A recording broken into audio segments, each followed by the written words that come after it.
Olá, bem-vindos a mais um Jaqueline Menezes Entrevista. Hoje, a nossa entrevistada, pois é, a primeira mulher que vai ser entrevistada por nós aqui no Jaqueline Menezes Entrevista. Até então, tínhamos conversado apenas com homens e nós convidamos a doutora Renata Amorim, que é dentista, mas que nós vamos conversar com ela sobre um outro assunto. Acho que hoje o assunto que mais faz parte da vida dela, que se tornou uma causa realmente pelo currículo que a gente vê dela nessa causa, que é do transtorno do espectro autista. Renata é do grupo Autismo em Foco aqui do Agreste Meridional, tem um filho com o transtorno, o Antônio Lucas, hoje com 17 anos, e ela vai conversar um pouco com a gente sobre essa luta que envolve muita coisa. E a maior, com certeza, pelo que a gente conversou com Renata anteriormente, é o preconceito que ainda existe. Mas vamos passar agora para a doutora Renata Amorim. Muito obrigada, Renata, por ter aceitado o nosso convite, estar aqui conosco para falarmos desse trabalho tão bonito que você realiza aqui no Agreste Meridional, né? Com essas mães, com essas famílias que, iguais a você, passam pelas mesmas situações e que você buscou dividir, digamos, para tornar tudo isso um pouco mais leve quando se compartilha, quando se divide, não é? É verdade, Jaqueline. Um grande abraço, toda a minha gratidão pela oportunidade de estar aqui no seu canal. Você é uma profissional a qual eu admiro enormemente, um ser humano que eu admiro mais ainda. Então, em nome de todo o Autismo em Foco, em nome de toda a nossa grande família azul, que é assim que nós definimos o grupo, estamos aqui muito gratos pelo espaço, pela oportunidade. Eu que agradeço, Renata. Admiro muito o seu trabalho nessa causa e admiro a profissional, a mãe, porque tudo esse trabalho envolve um amor maior do mundo, que é o amor de mãe. Tenho certeza que foi esse amor que despertou você para levar toda essa causa, né, alcançando outras pessoas, porque o maior amor do mundo realmente é o de uma mãe por um filho. Então, sou muito admiradora sua, do trabalho que você realiza junto a essas outras famílias e com certeza do amor que você passa todos os dias para Antônio Lucas junto com toda a família, porque a gente vê que é algo que toda a família abraçou. E um abraço para Antônio Lucas, para o Robério, que nos ajudou muito aqui pouco antes da entrevista iniciar. Como você disse, né, o MacGyver. Muito obrigada, Robério. Pois bem, mas vamos começar a falar. Renata, quando foi que você descobriu, né, que Antônio Lucas tinha o transtorno? E aí, nesse momento, você também já passa para a gente quais os sinais, né, esses que você observou, outros além, que os pais precisam ficar atentos nessa observação para conseguir fazer esse pré-diagnóstico, pelo menos, porque eu creio que depois deve ir para um profissional, mas que os sinais que os pais devem ficar atentos do transtorno. Na realidade, esses sinais que aparecem até o primeiro ano de vida, ou até muito antes, com 6 meses de vida, aparecem de forma, inicialmente, de uma forma mais sutil, e com o passar do tempo eles vão ficando mais intensificados. Na questão de Antônio Lucas, ele teve os marcos de desenvolvimento até 1 ano e 2 meses, tudo muito dentro do esperado.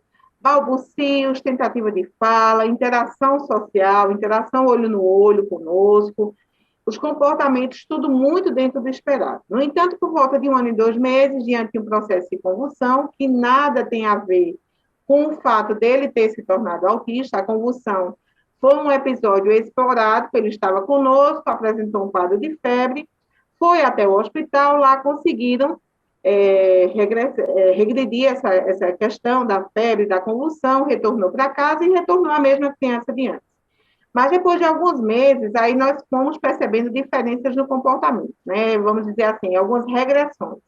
Então, ele foi perdendo a capacidade de olhar olho no olho, a capacidade de esboçar algumas emoções a nível da face, ele já não fazia mais balbucios, não fazia mais nenhuma tentativa de interação, de chamar a atenção ou dividir a nossa atenção para algo que ele estava ali fazendo, ou seja, não existia mais o compartilhamento da nossa atenção, foi se isolando. Então, diante desses aspectos, a falta do contato olho no olho, a interação social cada vez mais difícil e a falta da comunicação, realmente eu comecei a me questionar se Antônio Lucas não estava dentro de um quadro do espectro que nós chamamos de espectro do autismo, né? Então, a minha desconfiança começou por volta de 1 ano e 2 meses, o diagnóstico só veio 2 anos depois. E por que tanto tempo diante desse diagnóstico? Porque há 15, 16 anos atrás, se hoje em dia algumas mães ainda relutam muito em obter esse diagnóstico, né? A gente, lá no Grupo Autismo em Foco, a gente ouve muito, está demorando muito para ter o diagnóstico do meu filho. Mas, há alguns anos atrás, o nível de conhecimento a respeito do transtorno, até mesmo pelos profissionais de saúde, era outro. Hoje em dia, a gente sabe que, com o passar do tempo e com o aumento do número de casos, porque, para que você tenha uma ideia, em 2004, a cada 166 crianças que nasciam, uma era autista. No último ano, agora em 2020, a cada 54 crianças que nascem, uma está vindo dentro do espectro do autismo. Então, esse crescimento exponencial, se ele for permanente, daqui a 10, 15 anos, a cada 2 crianças que nascerem, uma virá dentro do espectro. Então, esse crescimento realmente fez com que os profissionais, cada vez mais, começassem a ficar mais atentos e buscassem informações e, consequentemente, o diagnóstico está mais precoce, né? Então, a gente atribui muito esse número de casos também a esse diagnóstico está mais preciso, está mais precoce, mas é algo assim que precisa ser muito bem ainda estudado, porque é um transtorno complexo. Quanto mais a gente estuda a respeito, mais a gente percebe que muitas outras nuances, muitas outras características vão apresentando. Eu costumo dizer que você ser mãe de autista, você está numa montanha russa, tem horas que você está lá em cima, tem horas que você está lá embaixo, e assim vamos indo, Jaqueline, é dessa forma. Então, os principais sinais são esses, né? Conforme eu já falei, só enfatizando. Dificuldade na interação social, até mesmo com a mãe. O que é interação social, Renata? Dificuldade de interagir no dia a dia mesmo. A mãe fala, a criança faz de conta que não está percebendo a mãe. A criança não se interessa, está diante de um brinquedo, a mãe chega, senta para brincar com ele. Ele não consegue estabelecer esse vínculo a ponto de compartilhar aquele brinquedo com a mãe ou vice-versa. A dificuldade na fala, então a grande maioria vai ter essa dificuldade. A fala é diferente da comunicação, porque algumas mães dizem, não, Renata, mas meu filho fala. Mas a gente tem que entender o seguinte, ele fala conversando com você, ou ele fala repetindo algumas frases, como se ele estivesse ouvindo ali um grande desenho, um desenho que ele ama. Ele passa o dia falando aquela frase daquele desenho, que nós chamamos de fala ecolálica, ou seja, ele repete o que ele está ouvindo, ou essa fala é conversando com você. Na hora que você pergunta, dá um bom dia a ele, bom dia, meu filho, você dormiu bem? Ele te responde se ele dormiu bem ou não, ou ele repete o que você perguntou, porque antigamente Antônio Lucas era assim, bom dia, meu filho, tudo bem? Ele olhava para mim e fazia, bom dia, meu filho, tudo bem? Ele não estava conversando, ele estava repetindo. Então, são esses sinais. E a questão do comportamento também. Muitos deles apresentam os movimentos estereotipados. O que são isso? São os movimentos diferenciados, que muitas vezes têm um olhar de estranhamento diante da sociedade. Então, balanceios de mão no ar do nada, pulinhos, rodopiam em torno de si mesmos. Então, tudo isso faz com que a gente comece a perceber que o comportamento não está dentro do esperado de uma criança neurotípica. E aí nós precisamos já ir em busca de uma ajuda médica o quanto antes, né? E toda a diferença é o diagnóstico precoce. E a gente só vai ter esse diagnóstico mais cedo se nós, ao percebermos algumas mudanças de comportamento, buscarmos imediatamente a ajuda médica. Entendi. Renata, o Grupo Autismo em Foco, como você me disse anteriormente, ele tem 3 anos, mas a sua luta e da sua família vem bem de antes. Quando você iniciou há 10 anos, né, iniciou em Garanhuns a campanha do Abril Azul, né, do 2 de abril, Dia Mundial de Conscientização do Autismo. Como foi naquela época? Você consegue rememorar como foram esses primeiros passos diante dessa causa? Consigo sim, Jaqueline. O que nos motivou, enquanto família, a iniciarmos esse movimento de conscientização foi sentir na pele diariamente a dor do preconceito diante da forma de ser de um filho. Então, com o passar do tempo, Antônio Lucas foi começando a frequentar locais públicos, e aí nós fomos percebendo algumas situações, algumas delas eu relato em algumas falas que eu tenho a oportunidade de apresentar em determinados momentos. Uma delas que nos marcou muito foi no Dia dos Pais, que nós estávamos numa churrascaria, e Antônio Lucas, diante de muito barulho, uma vez que muitos dos autistas se incomodam com barulho, porque eles escutam aquela intensidade do som, chega no cérebro deles 5, 6 vezes mais forte. Então, para se proteger de toda aquela sobrecarga que estava chegando no cérebro dele de informação auditiva, ele foi para debaixo da mesa. E ali a gente começou a ouvir das pessoas, mas uma criança tão grandinha, por que aqui em pleno Dia dos Pais não está sentado na mesa junto à família, a família permitindo que ele fique debaixo da mesa? E ali a gente começou a ouvir alguns burburinhos, e é um cachorro, que falta de educação dessa criança, isso é culpa dos pais. Quando o almoço de Antônio Lucas chegou, eu cortei a carnezinha dele e tudo mais, preparei o meu prato e o dele e fui para debaixo da mesa almoçar com meu filho, afinal de contas eu sabia o porquê dele estar debaixo da mesa. E aí aquelas críticas que estavam de forma muito sutil, realmente foram aumentando o tom de voz, as pessoas foram ficando indignadas, e um senhor olhou para nós e disse: é por isso que existem marginais na sociedade, porque famílias que podem educar de forma adequada não prestam essa educação, essa orientação. Então, assim, foi um transtorno muito grande, uma dor muito grande, foi uma das primeiras dores mais fortes que eu senti enquanto mãe, e certamente os meus pais que estavam conosco e o meu marido também sentiram em forma de família. Antônio Lucas se retirou daquele local, e ali eu comecei a conversar com aquelas pessoas e explicar que ele não estava debaixo da mesa por ser sem limites, ou por ser uma criança mal educada, ele estava por ser uma criança com autismo, e comecei a explicar de forma resumidamente o que era ter autismo, porque na realidade eles não são. O autismo, ao meu ver, não os define, é parte da característica deles, da personalidade deles. E ali eu comecei a explicar, e aquele senhor que gritou que era por isso que existiam na sociedade marginais, correu para a porta, abraçou meu pai, se desculpou, chorou, e ali, Jaqueline, nós fomos percebendo enquanto família, a gente pode sim combater o preconceito, mas não na base da imposição, não na base da você me ofende e eu te ofendo novamente, mas sim através da conscientização. E foi isso que aconteceu. Quando eu percebi aquelas pessoas baixando os olhares, algumas delas se emocionando, aquele senhor correu para a porta chorando e abraçou meu pai, ali foi o sinal que nós, enquanto família, acreditamos de Deus como uma orientação. Veio para o seio da família de vocês uma criança com autismo, e é a partir daí que essa questão vai precisar ser trabalhada. Conscientizem incansavelmente. E desde então, é isso que nós temos feito aqui em Garanhuns, mas também em toda a região.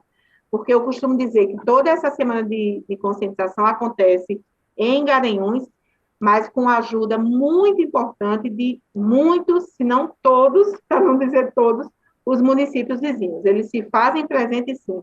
Se fazem presentes nas caminhadas, se fazem presentes nos dias de recreação que são oferecidos a essas crianças. Então, é um movimento muito bonito que vem abrangendo cada vez mais o maior número de pessoas, e nos deixa muito felizes porque entendemos da real necessidade de todo esse movimento de conscientização, dessa corrente de amor e de informação. Renata, é impossível não se emocionar. Eu, como já tenho olheira até demais, estava segurando aqui para não virar um urso panda se eu começasse a chorar. Mas realmente é impossível, principalmente você sendo mãe, não se colocar no seu lugar diante dessa situação que você passou com o seu filho. Impossível, né? A gente não se emocionar. Mas parabéns mais uma vez, porque realmente é isso que eu disse, é o amor de mãe que ele ultrapassa tudo, né? A gente faz qualquer coisa para defender um filho. Jaqueline. E só uma ressalva aqui, que as mães dizem assim: Renata, você muitas vezes, no Grupo Autismo em Foco, né? Você é a nossa voz. Eu digo: não, vocês são referência para mim, porque, Jaqueline, no momento que eu estava ali naquela situação, eu estava com o amparo de um pai, de uma mãe, de um marido que estavam ali sustentando, né, a barra comigo. Mas quantas e quantas mães, inclusive com mais de um filho dentro de alguma condição especial, vivem sozinhas, foram abandonadas pelos pais das próprias crianças no momento do diagnóstico.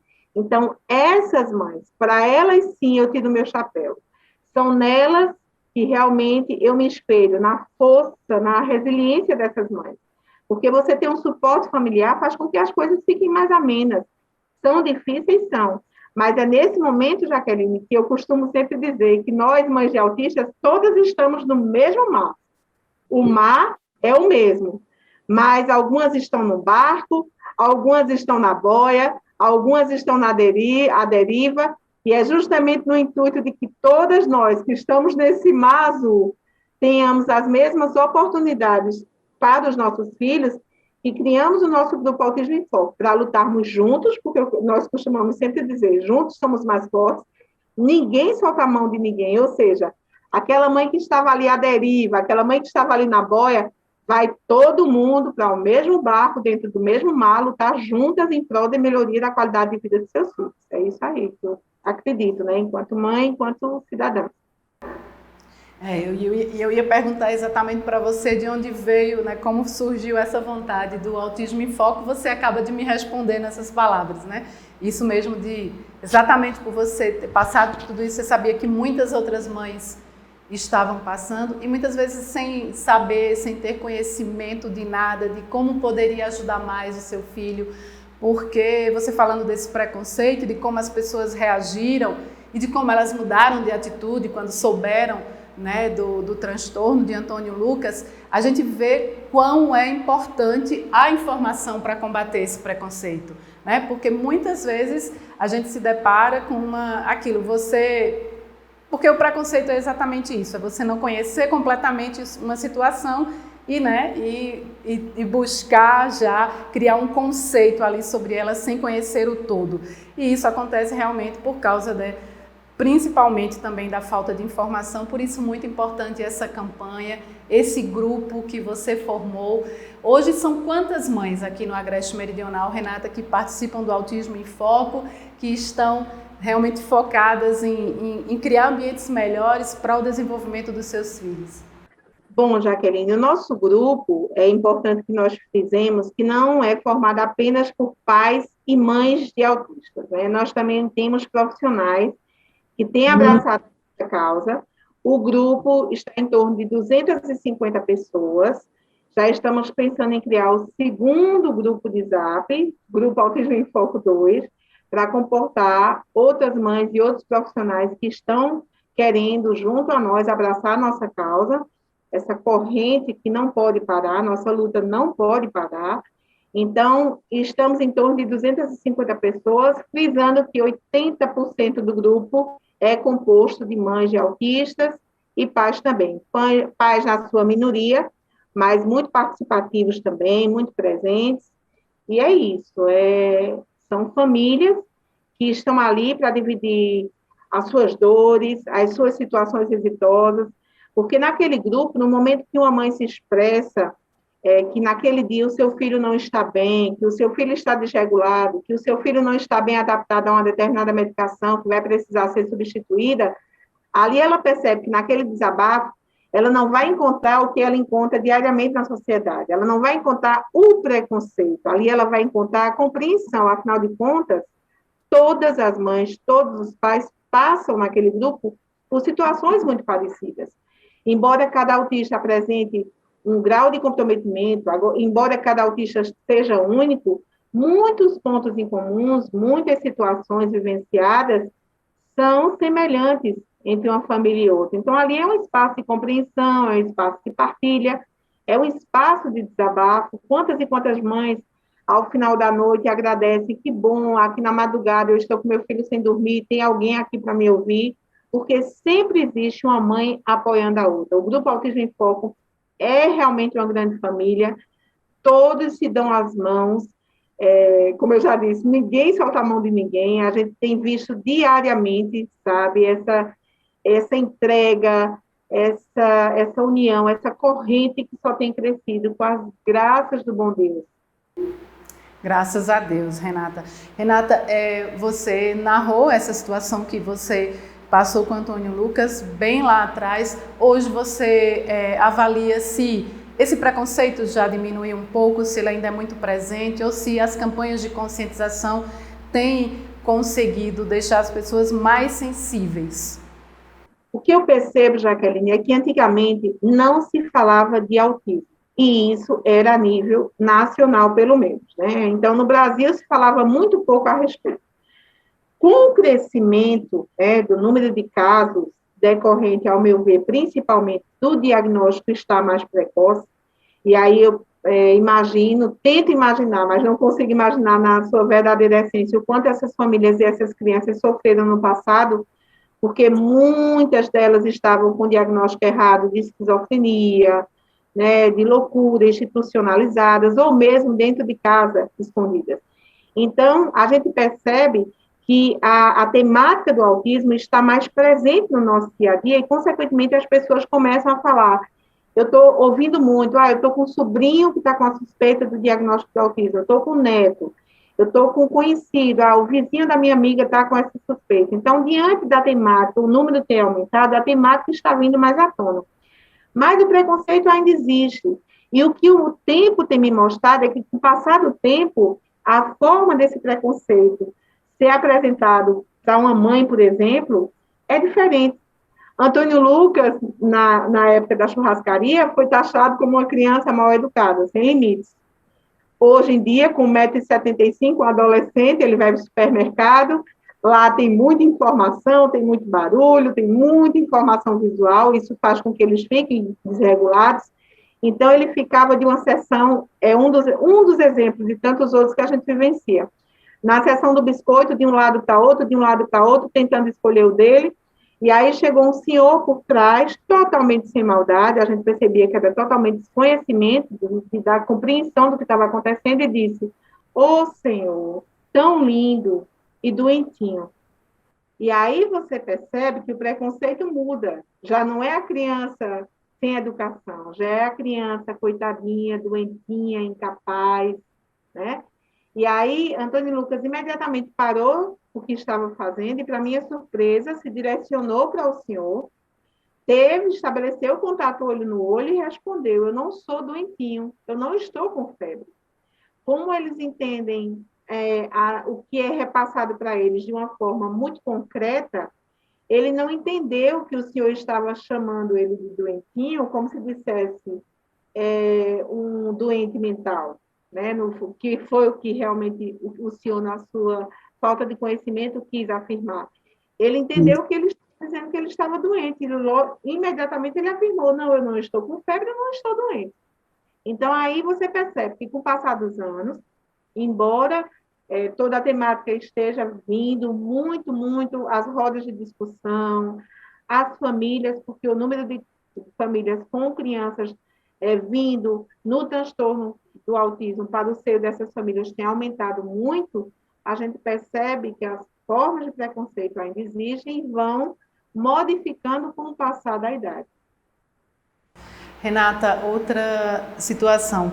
O preconceito, com certeza, eu creio que deve ser o que mais aflige vocês, mães, mas educação, né? Um sistema de educação realmente inclusivo que possa receber essas crianças, esses adolescentes. Ele é possível? Como é hoje? E será que um dia a gente chega no ideal? Eu, enquanto mãe, acredito que tudo também vai depender do grau de comprometimento dessa criança, né? Nós não podemos esquecer que, embora os autistas que estejam mais na mídia sejam os autistas cujo diagnóstico é dado como os autistas de alto funcionamento, de mentes prodigiosas, nos filmes, né, são apresentados dessa forma, mas a gente tem que entender que a grande maioria dos autistas tem a deficiência da cognição, tem muitas vezes a deficiência intelectual associada ao transtorno. Então, cada criança precisa ser observada como única. O que não quer dizer que nós devemos subestimar o potencial de cada uma delas. A questão da inclusão escolar, Para algumas será possível, dentro dos moldes que nos é apresentado em todo o nosso país, e para algumas não, né? Que moldes são esses? Eles têm toda uma necessidade diferenciada de aprendizagem. As atividades têm que ser direcionadas e modificadas de acordo com cada criança, com cada adolescente autista. A questão da ambientação a nível de estruturação física, os ambientes não podem ser com muita informação visual, não podem ser ambientes com muita informação auditiva, barulhentos. Então, a princípio, os estudos falam, o ideal é que uma criança autista esteja na sala de aula com apenas 8 ou 9 crianças junto a ela, para que ela tenha oportunidades reais de aprendizagem e de inclusão. E se a gente traz esse quadro para a nossa realidade, nós vamos perceber que instituições públicas ou privadas realmente não oferecem esse tipo de estruturação, né? Então, a gente tem que entender que a inclusão já tem dado os seus passos, sim, está diferente do que era anteriormente. Para que vocês tenham ideia, meu filho foi matriculado há um ano e 7 meses de idade, né, conforme a orientação médica. O profissional responsável pelo laudo é o neurologista ou psiquiatra pediátrico, e nos orientou que, para que trabalhássemos junto às intervenções que já estavam sendo oferecidas ao nosso filho, colocássemos ele na escola. E ali nós percebemos que, daquela época para cá, muito tem se avançado. Os profissionais estão mais capacitados, os profissionais estão mais sensibilizados com a questão do autismo. As intervenções pedagógicas, por exemplo, a intervenção ABA, que é a avaliação do comportamento, que tivemos, inclusive, na Semana de Conscientização do Autismo, uma noite só falando a respeito dessa intervenção. Hoje em dia é considerado padrão ouro a nível de termos esse desenvolvimento cognitivo de aprendizagem dessas crianças. Então, as intervenções já estão vindo mais à tona. Então, é um outro panorama. Mas isso não quer dizer que não precisamos avançar e muito ainda, Jaqueline, para que realmente a verdadeira inclusão escolar aconteça. E, acima de tudo, eu sempre costumo dizer, profissionais capacitados não é o suficiente. Acima de tudo, nós precisamos ter, dentro das nossas instituições de ensino, sejam elas públicas ou privadas, profissionais sensibilizados. Porque aí sim nós podemos chegar de forma efetiva junto a essas crianças e promover o melhor na qualidade de ensino, de aprendizagem, que cada uma vai desenvolver conforme as suas potencialidades. Eles são mentes passíveis de evolução, sim, eles são muito espertos, sim, mas a gente tem que entender que cada qual é único. Eu sempre costumo dizer às mães, não se culpem quando muitas vezes as intervenções são oferecidas, a escola é oferecida e o seu filho não se desenvolve conforme o que você, enquanto mãe, espera, né? Então, a gente tem que traçar metas e enxergar o nosso filho como ele é e nunca subestimar suas potencialidades, mas também respeitar suas limitações. Ok. Renata, bom, muito obrigada, né, pelo seu tempo, pela sua disponibilidade, por todas as informações que você nos repassou aqui. Tenho certeza que serão de extrema utilidade para outras mães que às vezes até têm dúvidas mesmo sobre o assunto, que de repente observam algo diferente no filho, ficam com essa dúvida. Você já faz esse trabalho diretamente com essas mães, esses profissionais que estão no grupo, mas que cada dia mais seja ampliado, que essa informação chegue cada vez mais pessoas para esse preconceito ser realmente menor, né? Eu acho que extinguir totalmente é um sonho, mas pelo menos que ele seja minimizado. Mas sonhos são possíveis de se tornarem realidade, graças a Deus. Muito obrigada mesmo, Renata, pela sua disponibilidade. Eu que agradeço e queria deixar um apelo em nome de todas as mães e pais, familiares de autistas, que nós, enquanto sociedade, tendo ou não, né, algum familiar dentro do espectro do autismo, possamos nos permitir construirmos pontes de compreensão, de interação, de amor e, acima de tudo, de respeito junto aos autistas que estão aí, cada vez um número maior, e que merecem e agradecem esse nosso posicionamento enquanto sociedade de respeito e de aceitação perante a forma de ser de cada um deles. Muito obrigada, Jaqueline, um beijo grande mais uma vez, essa oportunidade única, o coração fica sempre muito, muito, muito quentinho, enquanto mãe, saber que cada vez mais pessoas admiráveis como você e tantas outras estão nos apoiando nesse movimento junto à nossa causa. Um grande beijo, querida. Eu que agradeço a você. E muito obrigada a todos vocês que nos acompanharam até agora. Até o próximo Jaqueline Menezes Entrevista, se Deus quiser. Até lá!